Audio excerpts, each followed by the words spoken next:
Am'izao hariva izao mbola sabata ny andro say fa maty ny masoandro mbola bony sabazana zao nafinaritra ny sabata androany niraisana fitahina avy amin'Andriamanitra ary misaotra azy amin'ny fomba manokana nafahana niona tamin'ireo rahalasana bavy ny ainy ny tenin'Andriamanitra ny aran'ny sakafo ary fampitenika momba ny tenin'Andriamanitra nanao question réponse ary tsy tapitra ny fanontaniana fa tapitra ny fotoana mba ahafahantsika mamonjy an'izao fotoana izao eto amin'ity toerana ity. Lazaiko aminao marina anio. Inona lazainy tenin'Andriamanitra amintsika marina anio? Fa tsy maintsy hateraka indray ianao. Mivavaka isika.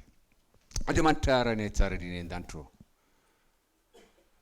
Velom-pisaoranao ny fonay noho ny fahasoavanao, noho ny aina sy ny fofinaina, ny fahavelomana. Noho ny hery sy tanjaka, noho ny fikarakaranao anay. Ny zavatra rehetra isaoranay ianao zany. Amin'ity hariva ity tompo dia ampiasao ny molotra mangovitra ity mpanomponao ity. Mba ahafahanao mampita ny teninao amin'ny vahoakanao. Izay tonga hiainy zany hafatra feno fitiavana izany. Andreo vahoakanao izay manaraka mivantana amin'ny internet sy ny fomba ny teknôlôjia moderna amin'izao fotoana izao. Aoka ianao koa hitazy reny tsirairay avy. Ary aoka izay tsy hiala amin'ity toerana ity. Tsy hiala amin'izany fijerena sy ny fianonan'ny tenao zany. Raha tsy efa voky ny teninao. Raha tsy efa nandray ny anjara sahazanay. Raha tsy efa namaly ihany koa ny antsinao. Mba ahafahanay manompo, ahafahanay manatanteraka ny sitraponao. Amin'ny anaran'i Jesosy no angatahanay izany vavaka izany. Amen. Dia hoy Jesosy tamin'ny Nikodemosy ry havana isany. Tsy maintsy hateraka indray ianao. Dia hoy Nikodemosy ilay rabi-mpampianatra sady fariseo tamin'ny andron'i Jesosy. Ataon'ny olona be ahoana indray no hateraka. Moa afaka miverinao amin'ny kibony reniny va izy? Dia nazavainy Jesosy ny amin'ity fahateraham-baovao ity. Izay ho resahantsika androany hariva. Ary nolazainy Jesosy tamin'ny Nikodemosy ry havana dia tena nahatalanjona, nahagaga ary tsy nampiona ny Nikodemosy. Satria amin'ny Nikodemosy ity fahateraham-baovao ity izay midika hoe hateraka amin'ny rano. Dia tsy natao an'i Jiosy fa natao an'i jentilisa voalohany indrindra. Satria ny jentilisa no maloto eo anatrehan'Andriamanitra ary maloto ka tsy afaka miaroaro amin'ny Jiosy. Reny olo reny no mila fanadiovana, mila hateraka indray.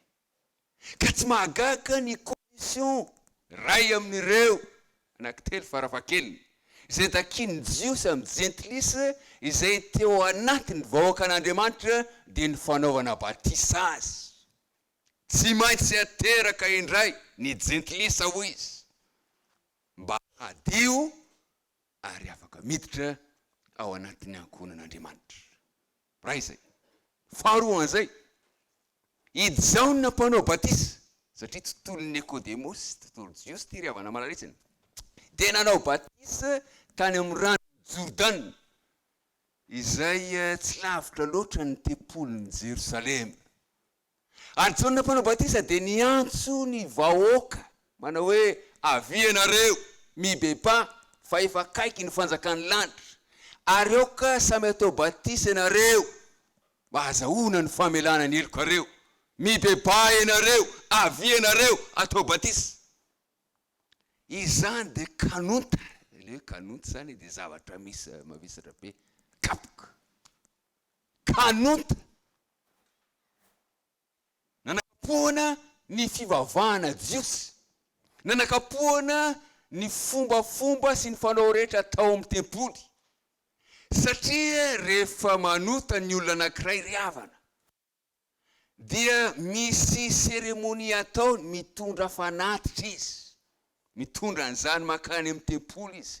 Mba ahazoany famelan-keloka. Mba ahazoany fanavotana noho ny ota izay natao. vonoana izany zanak'ondry na izany biby fanao fanatitra izany mba hazony famelan-keloka amin'Andriamanitra.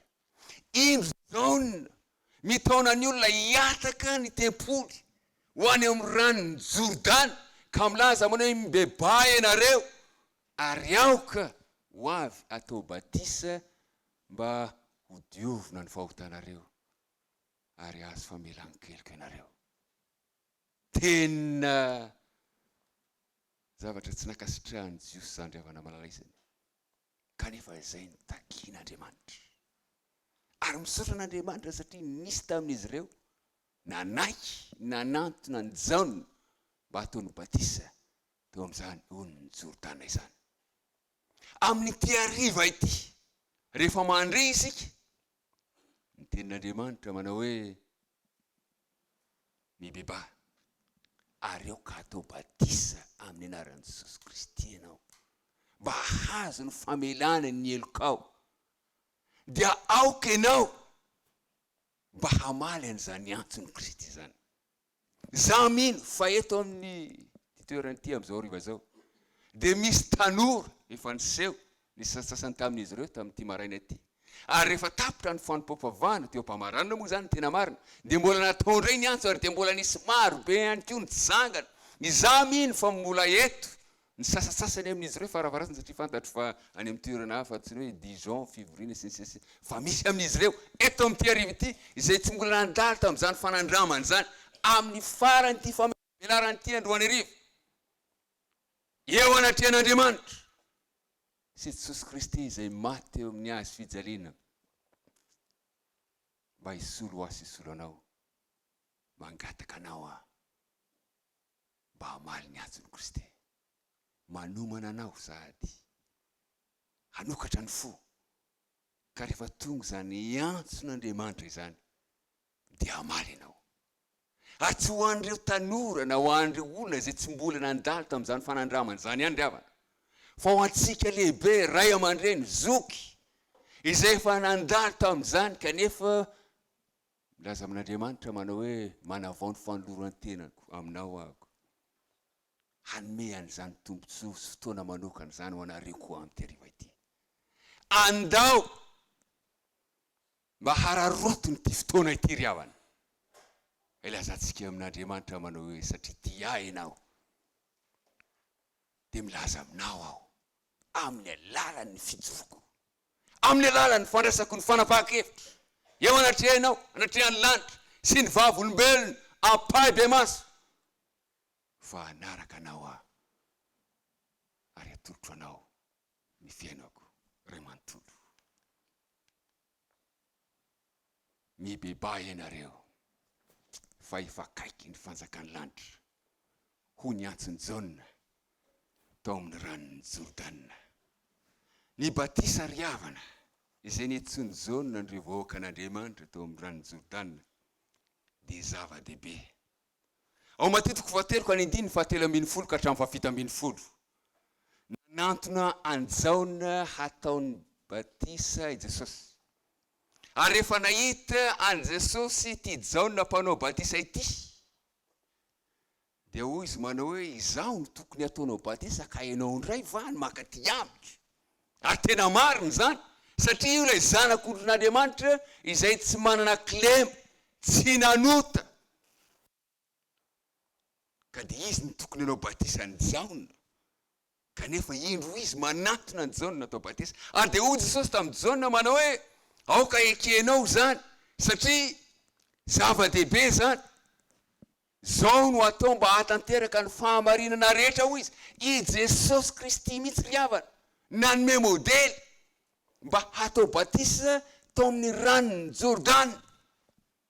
Tsy natao an'ny jentilisa rery ihany ny batisa, tsy natao an'ny mpanota rery ihany ny batisa, tsy natao an'ny mpamory hetra na ny mpitaky hetra rery ihany ny batisa, fa natao an'ny olona rehetra izay mila mibebaka mba handraisany ny famelan-keloka avy amin'Andriamanitra.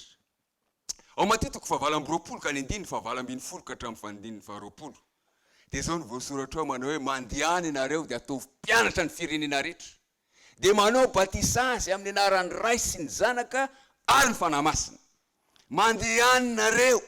Ary izay ange no antony atongavantsika eto amin'izao fotoana izao hoe ampianatra hiaino ny tenin'Andriamanitra ny soratra masina ahafantarantsika ny sitrapon'Andriamanitra. Atovy mpianatra ny firenena rehetra dia manao batisazy amin'ny anaran'ny Ray sy ny Zanaka ary ny Fanahy Masina.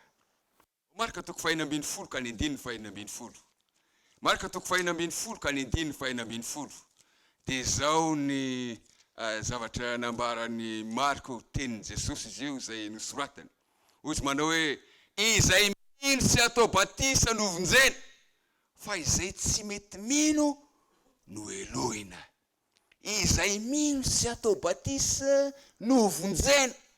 Riavana malala isany. Tena direkta mivantana, tsy misy olakolaka ny tenin'Andriamanitra ampitaina amintsika amin'ity hariva ity. Tsy misy hitin-dalana. Efa rinona ny andro zao any Madagasikara. Misy fiteny malagasy manao hoe zatra lalan'ny rinona. Rehefa rinona ny andro dia manao hitin-dalana ny olona fa tsy manaraka ny lalana. Tsy misy hitin-dalana ty riavana, fa tena tsy maintsy manaraka ny lalana. Na rinona io, na lohataona. Ary lay lalana tokana dia izao, izay mino sy atao batisa no vonjena. Izany hoe raha avadika izany tenin'Andriamanitra izany dia izao, izay tsy mino ary tsy atao batisa dia tsy ho voavonjy. Na iza ty ho vonjena dia tsy maintsy mino izy ary atao batisa izy. Ny batisa ny tena marina dia izao, tsy mamonjy antsika ny batisa satria lasa asa ny famonjena. Saingy ny batisa dia fanehoana ampahy-be maso fa mino aho. Mino aho, mino an'izy, mino an'i Kristy, ary indro aho atao batisa. Izany hoe, izay milaza fa mino zany dia tsy maintsy atao batisa, satria raha tsy atao batisa izy dia manafina ny finoan'Andriamanitra izany. Ary Andriamanitra manao hoe, aoka ianareo hiaika eo anatrehan'ny olona, fa mpianatra ianareo. Mba ahafahan'Andriamanitra milaza hoe zaho koa anao, ary ianao ay. Izay mino sy atao batisa no vonjena riava. Fa izay tsy mino dia voalazan'ny tenin'Andriamanitra hoe ho elohina izy. Ny batisa dia iray ihany. Misy karazana fanaovam-batisa 3 farafahakeliny fantatra. Ny voalohany dia fanaovana batisa amin'ny rano araraka, ilay antsoin'zareo amin'ny teny vahiny hoe affusion. Dia ilay faharoa rano afafy, aspersion, afafy ohatran'izao zany ilay rano. Rano avy amin'ny kapoka kely na vera kely, afafy amin'ilay olona. Ary ilay karazany fahatelo dia alentika na asitrika ao anaty rano. Ilay antsoin'zareo amin'ny teny vahiny manao hoe immersion. Izany mila rano be mihitsy zany mba ahafahan'ilay olona milentika na alentika ao anatin'ny rano ao. Ary hitantsika oriana kely eo fa fandevenana ikeny dikan'ny batisa. Olona maty mba ahafahany mitsangana ao amin'ny Kristy. Zany ny olona atao batisa riavana malala isany. Ny dikany teny hoe baptizo, teny fototra zany dia hoe manditika na manitrika olona ao anaty rano. Ary fomba n'zareo Grika mihitsy io. Ny mpanefy Grika, mpanefy, dia mikapoka an'iny vy mama iny izy, mikapoka izy. Dia rehefa ho vita le izy dia atsofony ao anaty tavy eo ambany eo, ohatran'ny karazana bassin izy io, alentiny ao iny vy nitefeny iny. Dia rehefa nontaniny izy hoe fa inona ny ataonao, dia ozy manao hoe manao batisa n'lay angady ahako, na lay antsim-bilona, na lay antsolanga. Alefa ao anaty rano. Tsy mbola laza mihitsy ny Grika manao hoe manao batisa n'ty antsi nitefeny tiako, atao ohatran'izao ny rano riavana malala isany. Alentika, asitrika ao anaty rano, ary arabaky teny no hoe baptisé na baptizo, asitrika ao anaty rano. Ny matoan-teny ny hoe manao batisa na baptisé dia ampiasaina ilazana ny batisa ao anaty rano. Tahaka nanaovana batisa an'i Jesosy ao amin'ny Matteo 4 novakitsika teo, ny 9 ny 5. nidina tao anaty rano izy nataony jaune batisa. Io ihany koa dia ampiasaina amin'ny fanoharana na métaphore ny fijaliana sy ny fahafatesana Kristy. Matteo 20:4-9 ahitantsika an'izany, sy ny Luka 4:1 sy ny 9:10 ary andala teny hafa amin'ny soratra masina. Zay ny faharoa zay.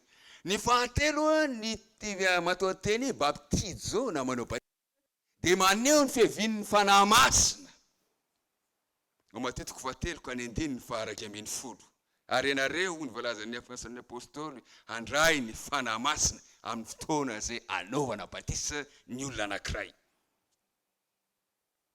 Ao amin'ny testamenta vaovao dia tsy misy proof na evidence fa rehefa atao batisa ny olona anankiray dia nandrarahana rano, nanana fafazana rano fotsiny. Tamin'ny andron'ny apôstôly ry havana malalaisany, ny batisa akoatra ny batisa asitrika ao anaty rano dia nitranga taona maro taty aoriana. Fa ao amin'ny testamenta vaovao rehefa atao batisa ny olona dia midina ao anaty rano. I Jaune ohatra dia nanao batisa tao Jordana araka ny voalazantsika teo. Dia tsy tao Jordana ihany fa tao Aenona, mialatsiny amin'ny Andro8 teny anglisy tavelo ao io. Aenona akaikin'ny Salima ao ny voalazan'ny tenin'Andriamanitra, satria nisy rano betsaka tao. Mba hafahana manao batisa ara-baiboly dia mila inona? Mila rano betsaka riavana. Mila rano betsaka satria nahoana? Asitrika, aletika ao anatin'ilay rano ilay olona. Ao amin'izao no 7:17 no ahitantsika an'izany. Ny batisa asitrika ihany no mila rano be, fa tsy mila rano be, tsy mila ny renirano Jordana ny batisa hafafy na ny batisa araraka. Manaraka an'izany, sary momba ny fanaovana batisa ao Jordana ty tazantsika ty. Fa miala amin'ny ranomasiny Galilée isika dia hanomboka ny renirano Jordana. Ary ireo renirano Jordana io dia fara any amin'ny ranomasina maty ary ambany ary. Ary amin'izao fotoana izao dia misy kristianina moderna zay tonga ao amin'ny on'ny Jordana mba atao batisa. Afaka herinandro vitsivitsy zay dia hahita ny renirano Jordana. Raha mbola tsy natao batisa ako dia ilaza mihitsy ny pastora zay hiaraka aminay manao hoe atao batisa ato pasteur. Saingy tsy kilalao moa ny batisa ry havana malalaisany, koa dia tsy ho tanteraka zany. Fa ny tiana olazaina dia izao, mbola io le rano Jordana izay nanaovana batisa any Jesosy, ary misy kristianina amin'izao fotoana izao zay maniry ny atao batisa ao amin'ny rano Jordana. Voalazan'ny ten'Andriamanitra fa nanao batisa tao amin'ny rano Jordana Jaune satria renirano io, dia tao Aenona satria nisy rano betsaka tao. Efa nalefako ilay sarika dia aleo hapoitra avy hatrany. Ity dia karazana piscine, fitehirizana rano, batistery hoy isika amin'izao fotoana izao. Ao amin'ny toerana anankiray antsoina hoe Qumran no ahitana an'io batistery io, ny arkéologue no nahita azy io. Tazantsika izany hoe totohatra midina ary dia milatsaka aty ambany ety izany totohatra izany. Feno rano io, farafaratsy ny rano izay afaka andevenana na anasitrihana olona anankiray. Ary ny olona izay nasitrika tao na misitrika tao amin'ny fanadiovana zany dia jiosy na olona converti, na olona izay voatariky ny fivavahana jiosy zany ka hiditra ao anatin'izany fiombonana zany, dia atao batisa na manao batisa ny tenany, manitrika ny tenany ao anaty rano, izay manambara hoe voadio. Ka rehefa madio izy dia afaka miditra ao anatin'izany fiombonany vahoaka teny idinany zany. ny gentilisa no atao batisa ho isika ireo proselita. Ny proselita dia olona gentilisa te anaraka ny fivavahana jiosy ary tsy maintsy atao batisa alohan'ny hidirana eo anatin'izany fivavahana jiosy zany. Ny convertina ny olona zay te hiditra ao anatin'ny communauté na ny vahoaka fiarahamonina atao komoranina. Ty komoranina ty de tsy lavitra ny Jeriko Jordan. Rehefa ho converti na te hiditra ao anatin'izany fikambanana na communauté zany ireny olona ireny dia mbola ataondry zareo batisa ary batisa asitrika.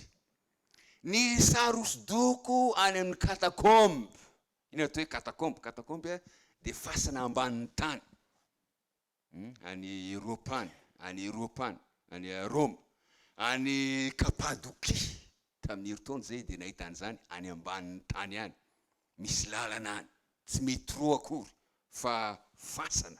Ary toerana zay ny fiainan'ny kristianina nandositra fanenjehana. Any katakombe fasana ho an'ny kristianina indrindra satria tsy te ho seho any ambony any izy enjehan'ireo fahavalo. Misy sary hosodoko amin'ireny katakombe reny izay sary batisa asitrika. De misy mozaika eny amin'ny gorodona, sarisary hitanao amin'ny gorodona eny. Any amin'ny rinina, any amin'ny lafidriana, sary sokotra na kisarisary tamin'ny Agnano Testameta avao storyna kely zany. Ireny de manamafy fiavana fa ny fanaovam-batisa azafady tamin'ny taonjato folo voalohany am'izao vanim-potoana misy atsika zao dia batisa asitrika fa tsy batisa afafy na batisa araraka eo ambonin'ny loha. Taonjato folo voalohany. Ka ireny dia profo milaza fa efa ela tokoa ty fomba fanaovana batisa asitrika ity. Ary amin'ny fiangonana na katedraly fahiny de mbola misy batistera hita any. Na any amin'ireny toerana rava, sisa tavela na ruine reny, any Afrika Avaratra, Turquie, any Italie, aty France, any amin'ny toerakafa dia ahitana an'ireny batistera fahiny reny. Le batistera zany de le toerana fanaovana batisa fanitrihana ny olona anankiray izay mandray an'i Kristy ho tompo sy mpamonjy ny tenany manokana. Ny sary hitantsika eto de sary amin'ny fiangonana hafa akory fa fiangonana batistera, fiangonana katolika Saint Giovanni any Roma. Ary ny datin'izy io dia 700 am'izao vanim-potoana misy atsika zao. Saingy araka ny voalazan'ny arkéologue de hoe io batistera tazantsika io. Jereo fa eto ny midina le olona de misy rano zany ao anatiny ao. Dia naorina tamin'ny fanaovana batisa na batistera talohany io. Ina ny dikan'izany? Le batistera any Saint Giovanni any Rome zany de efa nisy tao na de talohany taona 700 talohan'i Jesosy Kristy azy. Profo maela ny fisian'ny batisa asitrika anaty rano zany ry havana malalaisany. Ity dia any Turquie. Io lay toerana antsoina hoe Efesos izay nanoratan'ny jaona ina ty rouleau ho an'ny fiangonana. Ho an'ny fiangonana any Efesos soraty. Io ny fiangonana voalohany voalaza amin'ny Apokalipsy 2:2. Manomboka amin'ny 9 voalohany ry havana malalaisany. Ao amin'ny fiangonana zay antsoina hoe Basilique de Saint Jean any Efeze na Efesos. Ary ao am'izao fotoana zao afaka mandeha ianareo maka ny sariny io izy io. Io le batistera ary voalaza fa tamin'ny taonjato fahadimy tany hoaniny nanaovana an'io fiangonana sy ny batistera io. Ina ny dikan'izany? Taonjato fahadimy am'izao vanim-potoana iainantsika zao mbola nanao batisa asitrika ny fiangonana kristianina. Jerevy tsara, hitanareo ty tohatra. Iny zany le tohatra hidinan'ny olona amin'ny batisa. De rehefa vita ny batisa de aiza izy mivoaka. Misy tohatra anankiray anankiroa ato dia mivoaka makaty izy. Tsy fiangonana adventiste io tsy fiangonana baptiste io fiangonana inona io? Fiangonana katolika io? Fiangonana katolika io? Any Efezy, Turquie amin'izao fotoana zao. Ary misaotra an'Andriamanitra fa na dia novana aza ny fanaovana batisa. Avy amin'ny asitrika maka amin'ny afafy sy ny sisa dia tsy nisa ninona moa zany? Nanototra. Misaotra tsika. Tsy isa nanototra fa dia avela. Ary ny fanjakana Turquie na ny Turque dia tsy hanaiky mihitsy hoe misy olona zay entiny hafanapo ao fiavana ka laza manao hoe tsy batisa asitrika intsony fanaovana batisa amin'izao fotoana zao ka tsotrofo io ka drainy zareo satria nahoana? Toerana touristique io ry havana malalaisany. Natao hitan'ny olona rehetra ary zay fahitan'ny olona rehetrarehetra zay dia lasa profo manamarina fa asitrika ny batisa. Asitrika ny batisa. Fa izany fa niova taorinany. Ny dikan'ny batisa dia araka ny hitantsika eo. Voalaza hoe symbole ny fahafatesan'ny Kristy teo amin'ny hazo fijaliana sy ny fitsanganany tamin'ny maty. Ao amin'ny Romanina toko 9 ka ny 7 ka hatramin'ny 5. Dia izao ny lazain'ny apôstôly Paoly. Romanina toko 9 ka ny 7 ka hatramin'ny 5. Tsy fantatrareo va fa na iza isika rehefa natao batisa ho an'ny Kristy Jesosy dia natao batisa ho amin'ny fahafatesany. Natao batisa ho amin'ny fahafatesany. 4. Koa niarana leviny tamin'ny batisa ho amin'ny fahafatesana isika mba ho tahaka ny nananganana ny Kristy tamin'ny maty tamin'ny voninahitry ny ray no andehanantsika ihany koa amin'ny fiainam-baovao. Fahafatesana, fitsanganana amin'ny maty, zay ny batisa. Maty ary rehefa miakatra avy ao anaty ranony batisa dia mitsangana ho amin'ny fiainam-baovao, niova tanteraka. Tsy ilay olona taloha tsony, efa lasa ny zavatra taloha ny voalazan'ny tenin'Andriamanitra. Indro efa vaovao zay hita rehetra manaraka an'izany. Maty amin'ny ota, velona ho an'Andriamanitra. Raha vita batisa asitrika daholo ny olona rehetra riavana. Ary maty tamin'ny ota daholo ny olona rehetra. Ary zany batisa izany dia nitondra fanovana teo amin'ny fiainany. Dia ho paradisa sahady ity eto an-tany ity riavana. Nahoana no mifamely totondo tsika riavana?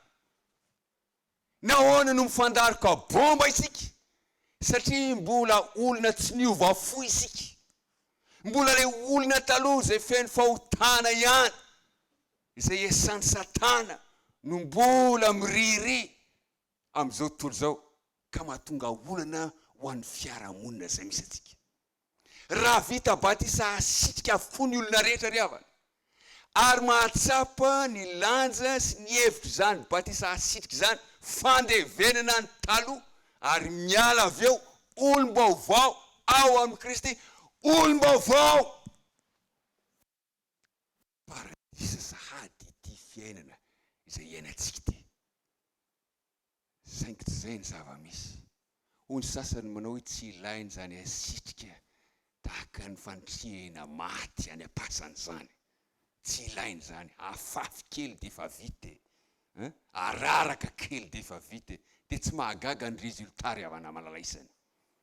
Tsy mahagaga ny rezultat riavana malalaisany. Izaho milaza aminareo ho anarivo fa zava-dehibe ny firosoana amin'izany ranony batisa izany satria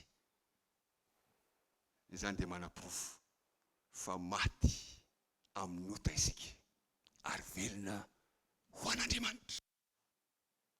Ny batisa dia symbole. Symbole n'inona izy eo? Fifandraisam-panekena.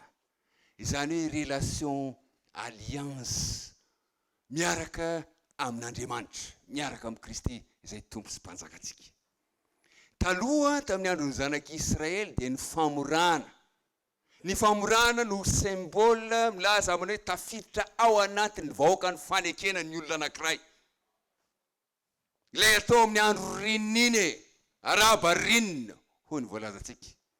Ka raha ohatra ka te ho anatin'izany communauté na vahoaka an'Andriamanitra izay ny olona raiky, dia tsy maintsy atao famorana izy tahaka ny Abrahama ary ny taorian'izay ny lehilahy rehetra dia noforana avokoa. Voalazan'ny ten'Andriamanitra amin'ny Kolosiana 2:9 faraka 10 ka hatramin'ny 11 fa ny batisa dia famorana. Famorana amin'ny sansa hoe fidiran'ny olona anankiray ao anatin'izany vahoaka ny fanekena ao amin'Andriamanitra izany. Ny batisa dia fanolorana na fanokanantena amin'ny fanompoana an'i Kristy. Rehefa atao batisa ny olona anankiray dia milaza izy manao hoe izaho dia anompo anao. Zany koa tsy midika ho lasa pasteur adolodolo na ho lasa masera daholo. Ohatra fotsiny zany resahako zany.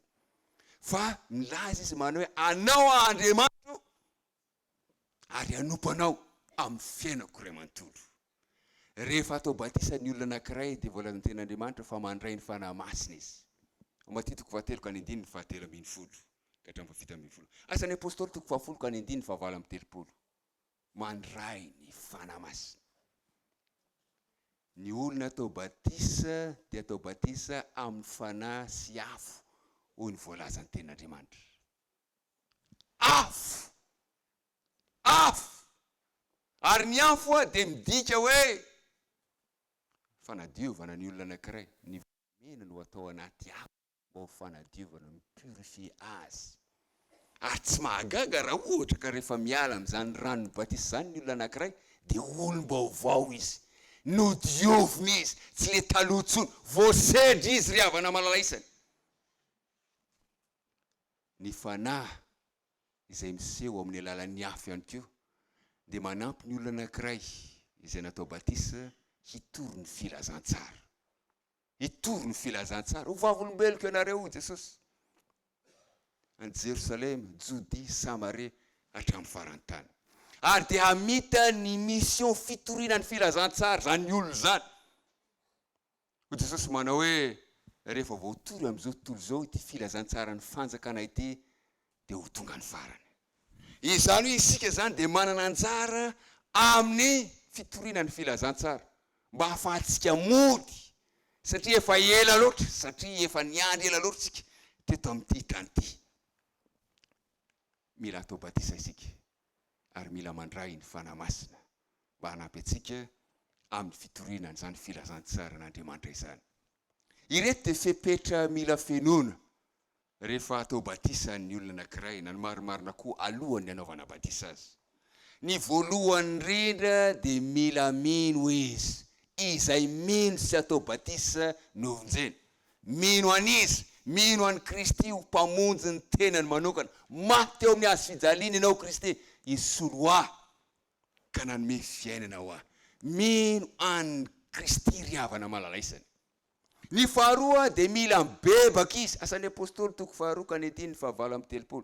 Mibebay ianareo areo ka samy atao batisa mba hamonoana ny fahotanareo. Inona atao hoe mibebaka? Mahatsapa fa mpanota. Mahatsapa hoe nisy heloka atao ary dia manantona n'Andriamanitra. Milaza aminao Andriamanitra mamela ny heloko. Mibebaka amin'izany fahotana izany ahako. Ny olona tsy mahafantatra ry havana, na olona tsy te halala fa mpanota izy dia tsy mahafantatra an'izany fibebahana izany. Ary nisy olona malaza, nilaza manao hoe za tsy mila famelan-keloka na mangataka famelan-keloko zany. Mitranga tao ozany zavatra zany ry havana malalaisany. Hay le olona zany tsy mbola nanota mihitsy. Tsy mbola nisy heloka nataony mihitsy. Fa raha nahatsapa isika fa nisy heloka natao, ota natao tamin'Andriamanitra, na tamin'ny mpiarabelona, dia mila mibebaka isika. Ary efa mibebaka isika dia manaraka ny fanaovana ny batisa. Alohan'ny anaovana batisa, mila mibebaka ny olona anankiray. Manaraka an'izany dia ho hita amin'ilay olona ny vokatry ny fibebahana. Io vokatry ny fibebahana io dia andrasana iseho amin'ny fiainany rehefa vita ny batisany. Izany hoe rehefa maniry isika natao batisa ho andreo izay tsy mbola nandalo an'izany fanandramana izany, dia efa anatin'ny heritreritra sahady fa tsy maintsy misy vokatra andrasana ao aminao aorinan'izany batisa zany. Ka raha mpiteny ratsy ianao alohan'ny batisa, rehefa vitany batisa dia miteny tsara ianao. Zany ny vokatry ny fibebahana ary avana malalaisany. Zany ny vokatry ny fibebahana. I Saint Augustin taonjato faefatra amin'ny tantaran'ny fiangonana nanana fanandramana na expérience fahateram-baovao. I Saint Augustin io malaza io amin'ny théologienne malaza io mina fa fanandre momba azy ny ankamaronareo. Dia mpivoakalina pakany ny mpivarotena eny an-dalambe ary dia nanana fifandraisana akaiky mihitsy tamin'ny mpivarotena. Fantatra ireo ny tiako lazainy. Rehefa tonga tamin'ny fibebahana i Saint Augustin niova fo tena kristianina, dia sendra nandalo arivariva tamin'iny lalana falehny fahiny iny izy, dia niantso ramatoa mpivaroteny, Augustin zako nge ty e. Tsy nitodika Augustin, nitohizany lalany, nanaraky ramatoa, Augustin zako nge ty e. Tsy nitodika Augustin riava, ohatrany tsy naheno an'izany izy, nitohizany any lalana, ary dia mbola narala ramatoa. Fantatrareo le kirarony avy sy ny any reny, Augustin zako ihany ange ty e, tsy fantatrao nga za. Dia ozy Augustin hoe tsy Augustin tsony ty, tsy Augustin tsony ty riavana. Le Augustin fantatrao taloha dia efa lasa Augustin vaovao ty. Augustin vaovao ty, zany riavana, ny vokatry ny fibebahana, olo vaovao.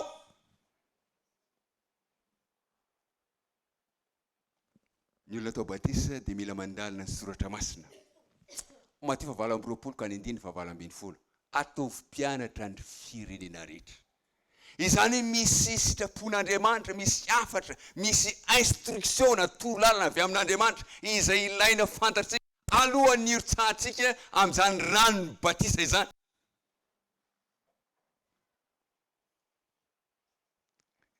Zany hoe tsy atoto foana zany izy io, ary zay nge ny ahatongavantsika ity sakariva ary avana malalaisany, mamantatra ny tenin'Andriamanitra hoe inona ny afatr'Andriamanitra, inona no tokony fahatarina mba afahantsika mizotra ho amin'izany fiainana mandrakizay zany.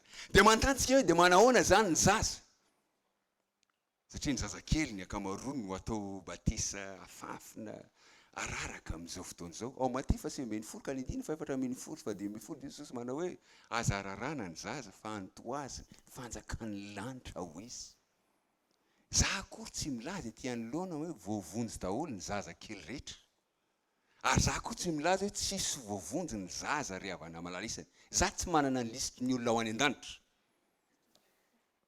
Saingy Jesosy dia nilaza manao hoe antoazy ny fanjakan'ny lanitra, avelantsika ao an'Andriamanitra zany. Izany hoe tsy tokony hisy problema mihitsy zany raha misy sanatriavina andray androany fa reny zaza reny ka tsy mbola vita batisa izy ohatra tao amin'ny fiangonana tamin'izany fotoana zany.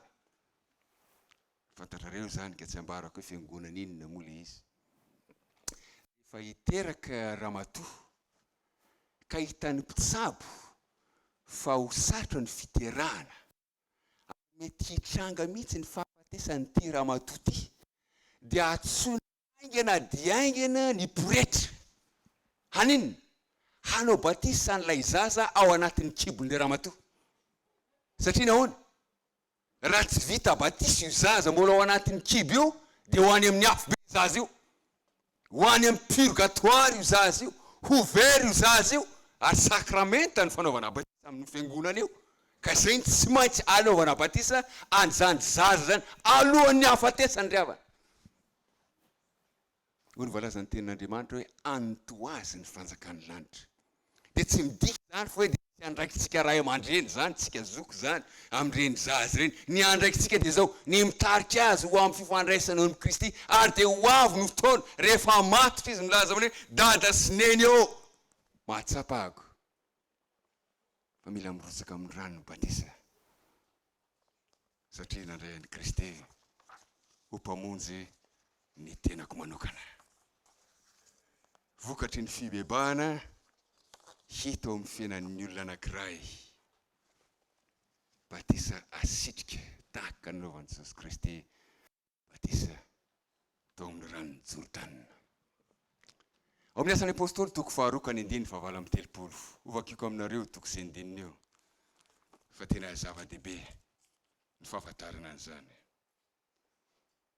nanatrika ny fivoriana tamin'ny andron'ny Pentekosta reto olona marobe reto avy any amin'ny faritra maro samihafa tonga tany Jerosalema mba hanompo an'Andriamanitra hivavaka ary dia nitoroteny Petera ary nitoroteny Petera dia ny amin'ny Jesosy Kristy izay tompo mpanavitra maty teo amin'ny hazo fijaliana ary dia tohina ny fon'ny olona dia hoy ny olona manao hoe Petero inona ny tokony ataonay inona ny tokony ataonay dia mamaly Petero amin'ny 9:7 mibeba areo ka samy atao batisa amin'ny anaran'i Jesosy Kristy ianareo mba hazo famelana ny eloko-reo mibeba areo ka samy atao batisa amin'ny anaran'i Jesosy ianareo mba hazo famelana ny eloko-reo tena mazava mivantana mihitsy ry havana malalaisany mba hazotsika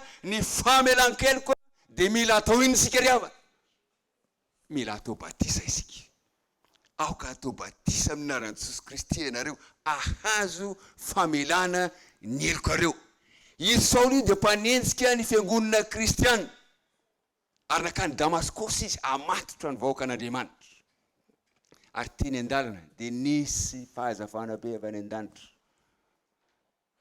izay namily azy nikapoka azy ary nisy feo Saoly nahoana ianao no manenjika dia namaly Saoly fa iza moa ianao dia hoy ny navaliny manao hoe izaho no Kristy izay enjenao ny fiangonana no enjehany tena marina ary ny anafona ny fiangonana izay mitory an'i Kristy no tiany atao tany amin'ny toerana io izaho ny Jesosy izay enjenao fa manompoko izao dia ho mpanompoka ianao mandehana ny mitoerana anankiray dia ahita kristiana anankiray any ianao ary izy no anambara aminao izay zavatra tokony ataonao dia nakany Paoly ry havana malalaisany dia rehefa tonga tany izy dia niresaka tamin'ny oranga io izay fa nahazo fahitana momba ny Paoly dia ny hafarany dia hoy izy manao hoe ankehitrio Paoly amin'izao fotoana izao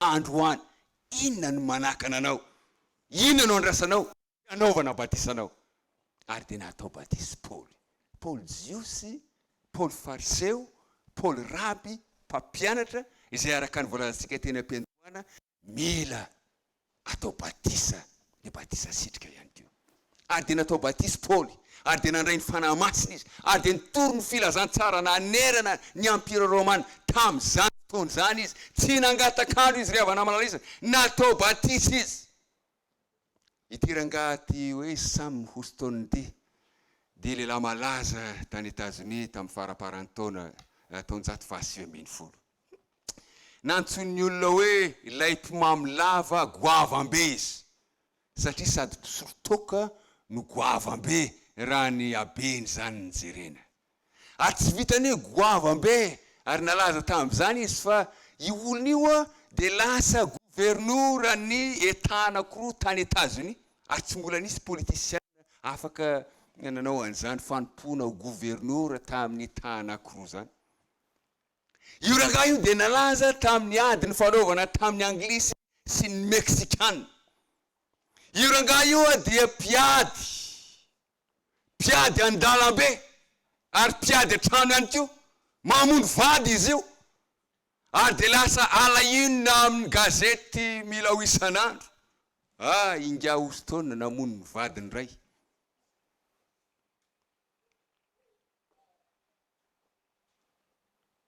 Nisaraka tamin'ny vadiny voalohany izy.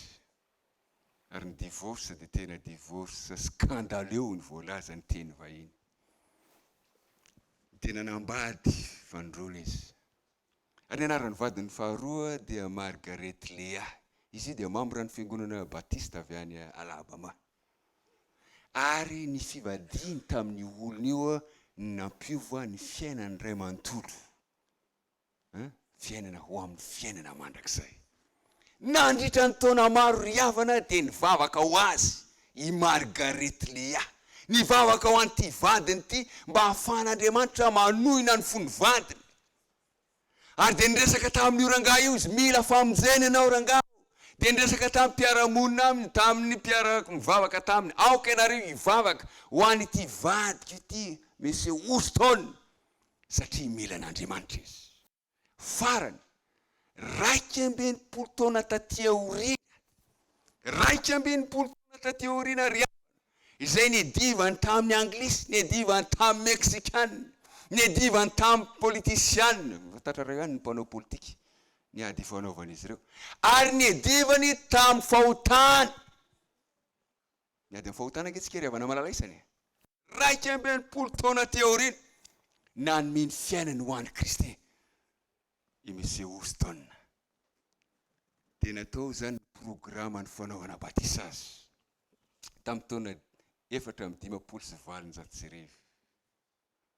Tena fotoan-dehibe mihitsy zany. Tonga ny olona rehetra avy amin'ny faritra maro samihafa hanatrika ny batisa an'ity politisiana. Olona goavambe, zatra mpisotoka sy mpimamilava fahiny ity. Ary dia pasteur anankitelo be zao tonga hanao ny seremonia ny fanaovana batisa azy. Tao amin'ny fiangonana batisa moa zany, ka tsy mahagaga raha batisa asitrika ity resany ity. Tena gaga ny olona. Ny amin'ny fiovam-po na ny fioebahana izay niseho tamin'ity fiainan'ny rangahy. Andriamanitra riavana afaka miditra tsetra amin'ny fomba mahagaga amin'ny fiainan'ny olona tsirairay avy. Na dia olona tahaka ny Houston ngeza be azy. Ireo pasteur anankitelo ireo dia samy nanana anjara tamin'ny fanaovana batisa an'ity ray aman-dreny ity. Ary ny pasteur Burleson nofidiny izy telo amin'ny rahalahy mba hanitrika azy ao anatin'ny rano handevina azy amin'ny batisa. Tamin'ny fotoana izay anaovana batisa dia hita ny pasteur fa nisy ankizy lahy madinika tao amin'ny faritra nisy anazy, nanao kilalao, nasindrareo fotaka, dia nasindrareo hazo madinika sy ny sisa ireny tao amin'ilay batistera anaovana batisa. Dia nanapa-kevitra pasteur hoe andao afindra any amin'ny toerana hafa ny fanaovana batisa. Tsy nanaka anazy. Ary dia nisy toerana ankafa izay antsoindrareo hoe lavaka fanaovana batisa, satria miendrika lavaka izy io, dia feno rano izy io, dia nakany olona rehetra mba hanatrika ny fanaovana batisa an'ity rangahy malaza ity. Rehefa hidina ao anaty rano inga Houston, dia hita ny pastora izay hanao batisa azy. Izy manao hoe ary ny famantaranandronao mbola tavela ao amin'ny tananao ao. Dia nisoro ny famantaranandrony. Dia nomeny namany mba ho tazonina. Dia mbola hitan'ny pasteur ihany riavana fa misy zavatra tavela, mila esorina, ary tena sincera mihitsy izy. Tamin'ny fahatsoram-po mihitsy ny lazany an'izany. Esorina portefeuille anao fa ho lenan'ny rano ao. Esorina portefeuille anao fa ho lenan'ny rano ao. Dia hoy inga Houston manao hoe ny portefeuille dia mila atao batisa ihany koa. Ary dia nidina tao anaty rano niaraka tamin'ny portefeuille izy riavana malalaisany. Rehefa vita ny batisa dia ozy manao hoe olom-baovao amin'ny Kristy. Hatramin'ny portefeuille natao batisa androany.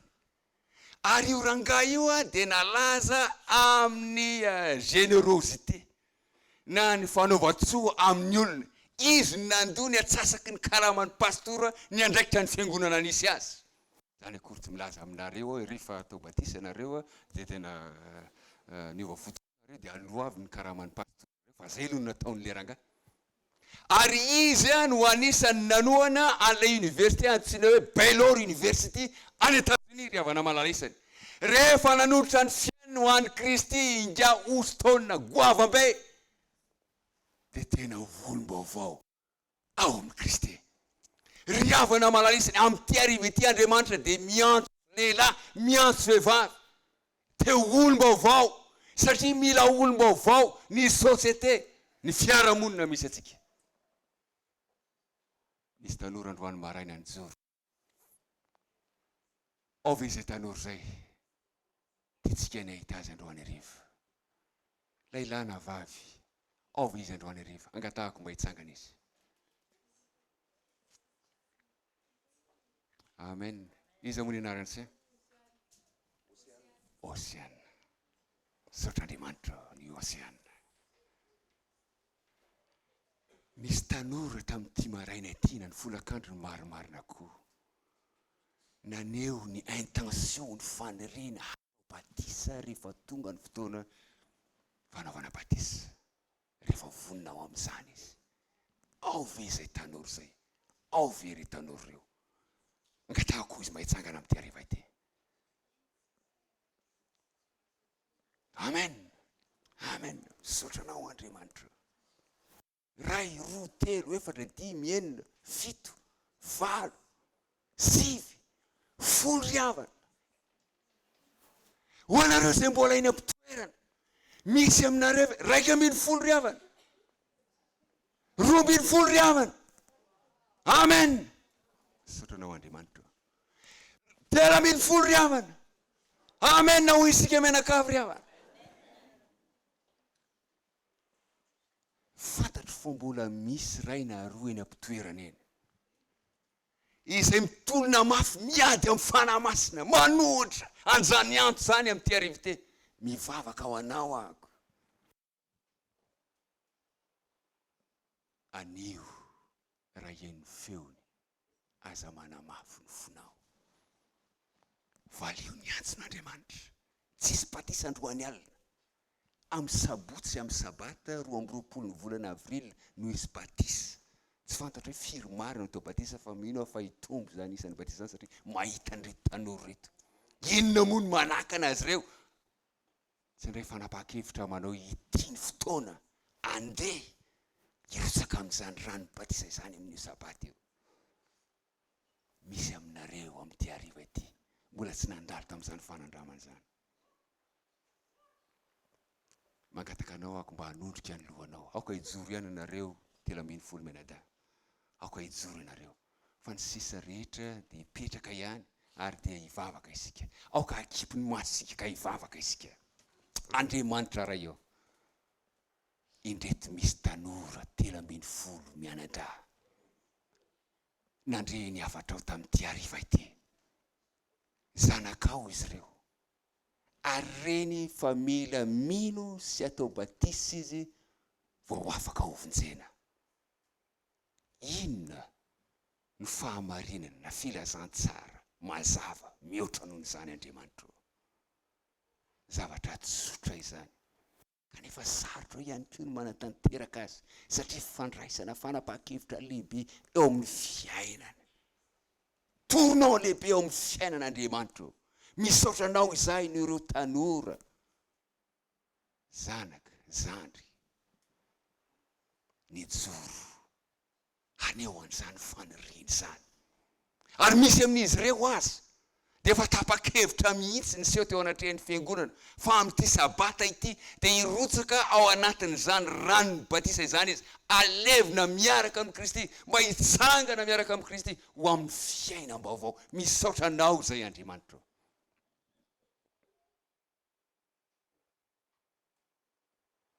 Misy amin'ireto vahoakanao ireto amin'ity hariva ity. Matotonga eto izy. Dia tia ny hafatra. Dia ny hafatra feno famondram-posy fitiavana avy aminao. Ary fantatro Andriamanitra fa mandondona sy manohina ny fony ianao. Milaza manao ity ny fotoana. Aza mangataka antsony satria tsy fantatra izay avoaka ny androany fotoana. Andriamanitra, tohiny ny fony izany mpanomponao mpanompo lanao izany. Izany mpanompo vavinao izany. Raha ohatra ka tianao ny ilaza amin'ny Kristy manao hoe Kristy eo, maty eo amin'ny hazo fijaliana anao amonjy, ary ankehitriny ao dia mandray fanapahan-kevitra ny hanaraka anao. Andray fanapahan-kevitra fa indray androany rehefa tonga ny fotoana ary voninao amin'izany aho, dia irosaka ao amin'izany rano ny batisa izany. Mangataka anao, raha mbola mikipy ny masony rehetra, Andriamanitra irery ihany ny mahita anao. Atsangano eo am-pitoeranao eo ny tananao. Ataovy izany amin'Andriamanitra satria izany ny mahasoa sy tsara indrindra ho anao.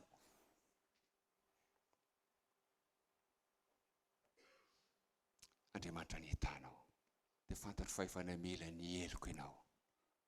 Manavao ny fanolorany tenako aminao amin'ity hariva ity. Mangataka anao mba hiditra ao am-poko, mba ho mpanjaka ao ianao. Fa ianao no tompoko, ianao ny mpamonjy ahy. Raha tianareo izany amin'ity hariva ity dia mangataka anareo mba hitsangana eo anatrehan'Andriamanitra. Ka ilaza aminy manao hoe Andriamanitra indro aho mijoro eo anatrehanao. Amen. Mikipy masitsika ty misy mahita an'izany fanapahan-kevitra izay ataontsika amin'Andriamanitra ariry izany. Raisy ny vahoaka anao Andriamanitra. Mba voninahitry ny anaranao irery ihany. Noho ny fitiavanao sy ny famondramponao. Noho ny rany Kristy izay nilatsaka teo amin'ny hazo fijaliany Kalvary. Mipetraka isika. Amen.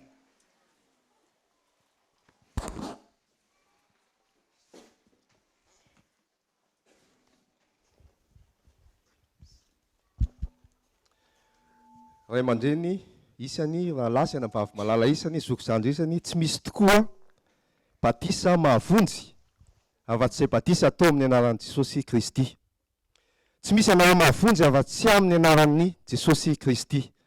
Izany izany no angatahantsika ho ataon'ny korale Maranatha ankehitriny mangataka azy ireo mba handroso etỳ anoloana.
Andriamanitra rainy tsara indrindra an-danitro